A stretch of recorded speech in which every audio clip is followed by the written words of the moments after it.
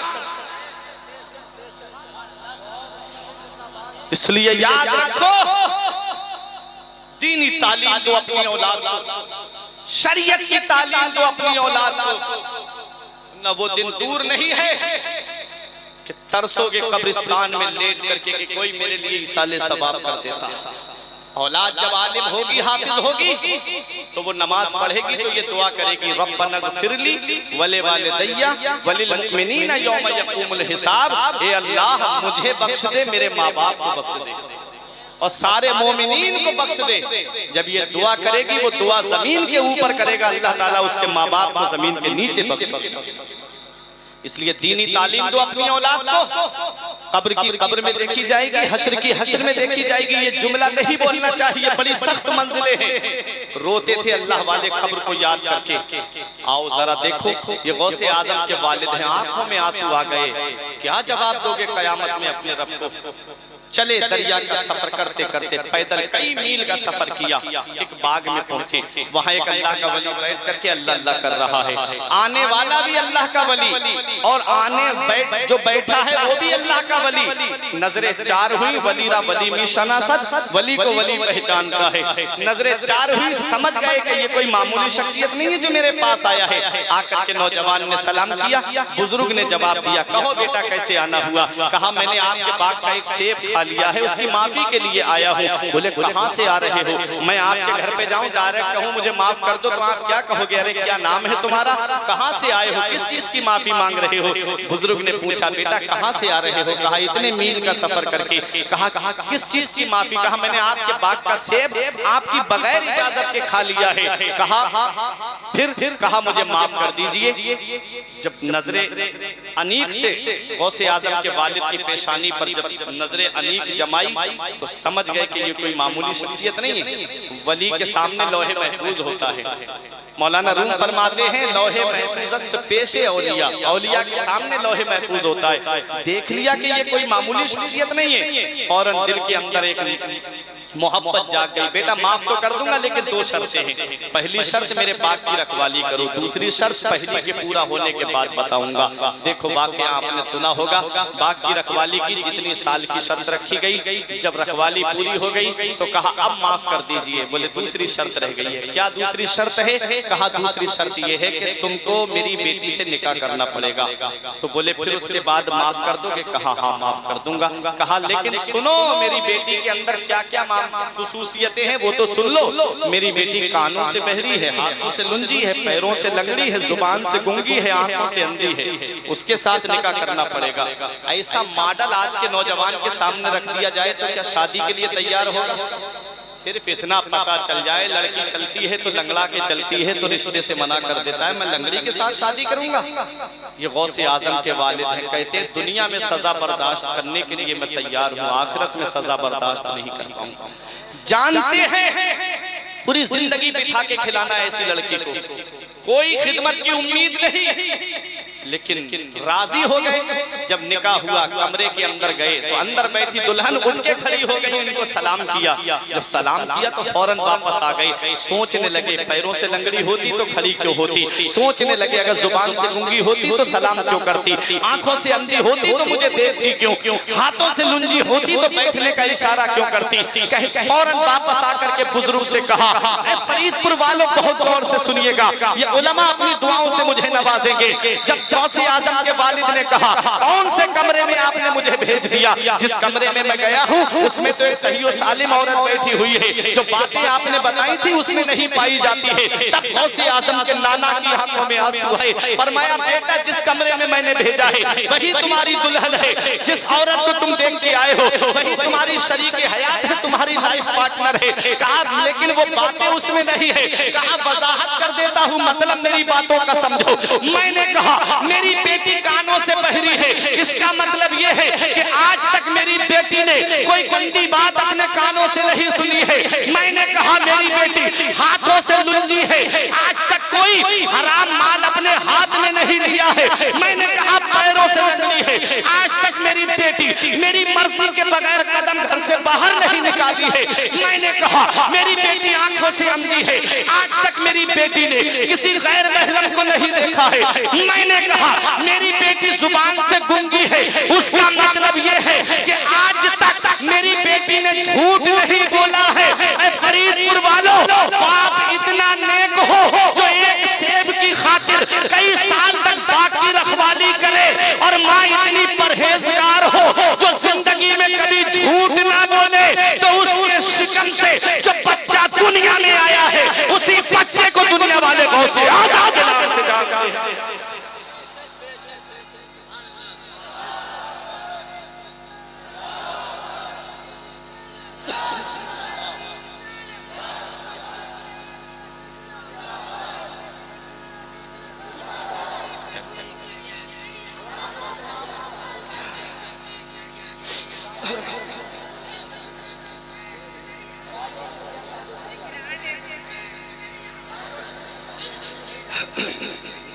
تاج الشریعت، تاج الشریعت۔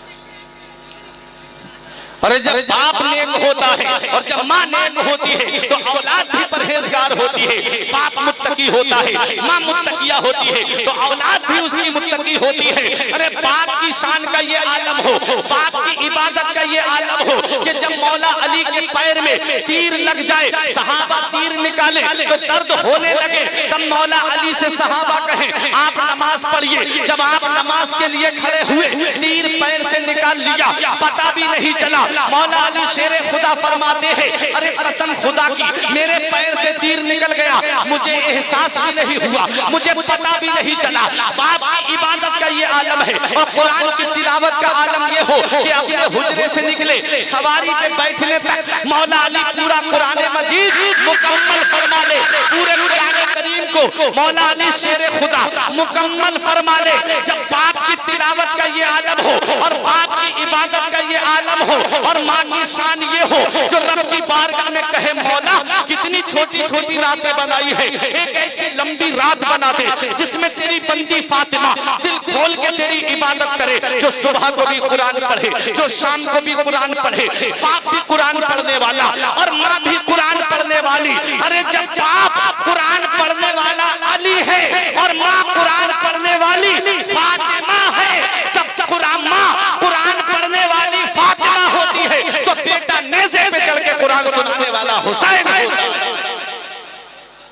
اور جب باپ ابو صالح ہو اور ماں ام الخیر فاطمہ ہو، باپ ابو صالح نیکیوں کا باپ اور ماں ام الخیر نیکیوں کی ماں ہو، تو اس کے شکم سے جو بچہ دنیا میں آیا اسی بچے کو دنیا والے غوث اعظم کے نام سے جانتے ہیں۔ ارے جب باپ سید غیاث الدین ہو اور ماں ماہ نور بی بی ہو تو بیٹا معین الدین چشتی 95 لاکھ غیر مسلموں کو کلمہ پڑھانے والا غریب نواز ہوتا ہے۔ باپ نیک اور ماں نیک تو بیٹا فرید الدین گنج شکر ہوتا ہے۔ باپ متقی اور ماں متقیہ تو بیٹا علاء الدین علی احمد صابر ہوتا ہے۔ باپ کرسی پہ حکومت کی بیٹھ کر کے کبھی سجدے قضا نہ کرے، کبھی اللہ کی عبادت کو ترک نہ کرے، اور ماں قرآن پڑھے اور ماں قرآن پڑھ کر کے اور نماز پڑھ کر کے رب کی بارگاہ میں دعا کرے تو بیٹا